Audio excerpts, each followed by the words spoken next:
పచ్చిమిరపకాయల కారంతో మామిడికాయ పచ్చడి చేస్తున్నానండి. మొన్నేమో ఎర్ర కారంతో నిల్వ పచ్చడి చేశాను. ఇది కూడా నిల్వ పచ్చడేనండి. నేను పచ్చిమిరపకాయల కారం వేసి చేస్తున్నాను, ఎండు కారం బదులు. ఓకేనా? ఇప్పుడు ఈ మామిడికాయలు బాగా శుభ్రంగా కడిగేసుకొని తడి అనేది లేకుండా చూసుకొని ముక్కలుగా కట్ చేసి పెట్టుకోవాలండి. ఓకే, చూడండి, మామిడికాయలు తడి అనేది లేకుండా చూసుకొని నేను నాకు కావాల్సిన సైజులో ఇలాగా పీసెస్ ముక్కల్లా కట్ చేసి పెట్టుకున్నాను. ఇప్పుడు ఏం చేస్తున్నానంటే పొయ్యి వెలిగించుకొని ప్యాన్ పెట్టుకొని నేను ఇప్పుడు ఆవాలు మెంతులు ఫ్రై చేసుకుంటున్నాను.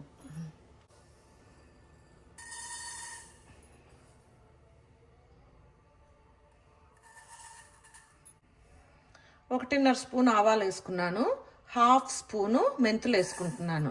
ఎందుకంటే మామిడికాయ ముక్కలు నాకు కొంచెం క్వాంటిటీయే ఉన్నాయండి, అందుకని ఇవి సరిపోతాయి అన్నమాట. ఇవి వేగుతూ ఉంటాయి. ఈ లోపల గార్లిక్ ఒలుచుకుంటున్నానండి. నేను గార్లిక్ ఒలిచి పెట్టుకోవాలి.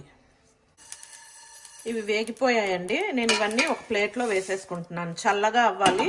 చల్లగా అయ్యాక పొడి కొట్టుకోవాలన్నమాట ఇవి. ఓకే, సో ఇప్పుడు ఇవి పక్కన పెట్టేస్తున్నాను. ఇప్పుడు ఇదే ప్యాన్లో పచ్చడికి తిరువాత పెట్టుకుంటున్నానండి. సో ఇప్పుడు ఏం చేస్తున్నానంటే ప్యాన్లోని ఆయిల్ వేసుకున్నానండి. నా క్వాంటిటీకి తగ్గట్టుగా నేను ఆయిల్ వేసుకున్నానండి.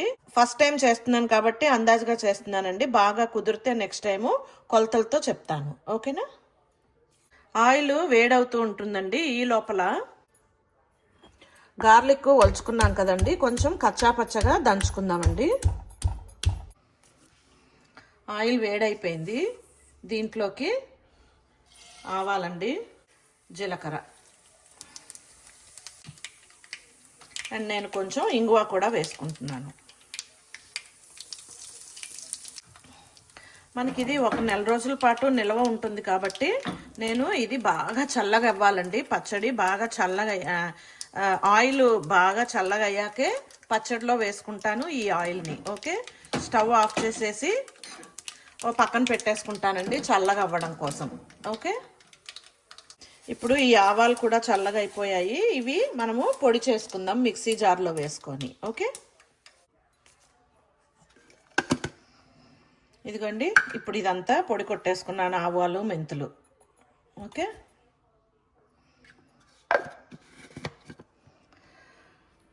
నేను తినే కారానికి అనుగుణంగా నేను ఇన్ని పచ్చిమిరపకాయలు వేసుకుంటున్నానండి. ఓకే, చూడండి, బాగా ఇలాగా మెత్తగా కారం పట్టేసుకోవాలి. ఓకేనా?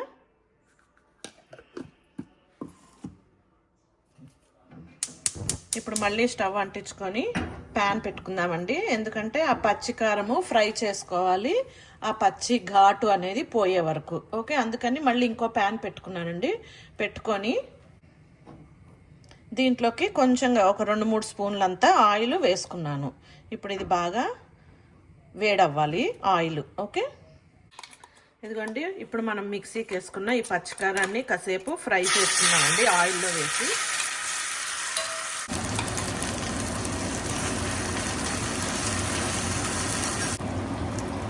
నేను ఈ ఆయిల్లోకే కొంచెం పసుపు కూడా వేస్తున్నానండి. ఇప్పుడు మనం ఫ్రై చేసుకున్న ఈ పచ్చికారం అంతా ఒక బౌల్లో వేసుకుందామండి. ఓకేనా? అలాగే ఆవాలు మెంతుల పౌడర్ అండి, వేయించుకున్న పౌడరు. అలాగే గార్లిక్ అండి, ఒలిచేసి కొంచెం కచ్చాపచ్చగా దంచుకున్నాం కదా అది. ఇప్పుడు ఇదంతా బాగా ఇలా కలిపేసుకుందామండి. మనం ఇందాకే తిరువాత పెట్టుకున్నాం కదా, ఆ ఆయిల్ కూడా వేసేస్తున్నానండి దీంట్లోకి. బాగా కలిపేసుకుందామండి. దీంట్లోకి రుచికి తగ్గట్టుగా ఉప్పు అండి, నేను కొంచెమే వేస్తున్నాను. మళ్ళీ చూసి టేస్ట్ చూసి మళ్ళీ వేసుకుంటాను. బాగా కలిపేద్దామండి. దీంట్లోకి ఇందాక మనము కట్ చేసి పెట్టుకున్న మామిడికాయ ముక్కలండి.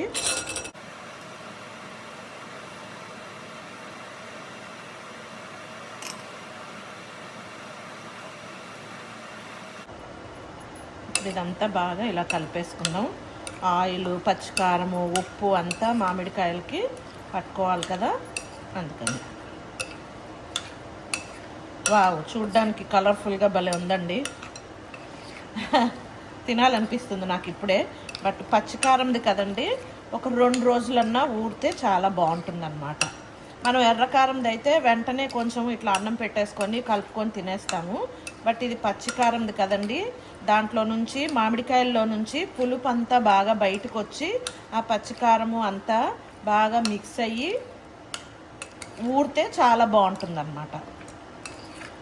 అంతే, పచ్చికారంతో చేసిన మామిడికాయల నిల్వ పచ్చడి రెడీ అండి. మనం ఇది ఫ్రిడ్జ్లో పెట్టుకుంటాం కాబట్టి చాలా రోజులే నిల్వ ఉంటుంది.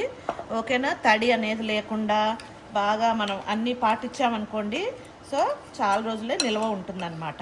ఓకేనా, పచ్చిమిరపకాయలు కూడా బాగా కడిగి ఆరపెట్టి మిక్సీకి వేసుకోవాలి. ఓకేనా, ఆ విధంగా చేస్తే చాలా రోజులు నిల్వ ఉంటుంది ఫ్రిడ్జ్లో పెట్టుకుంటే.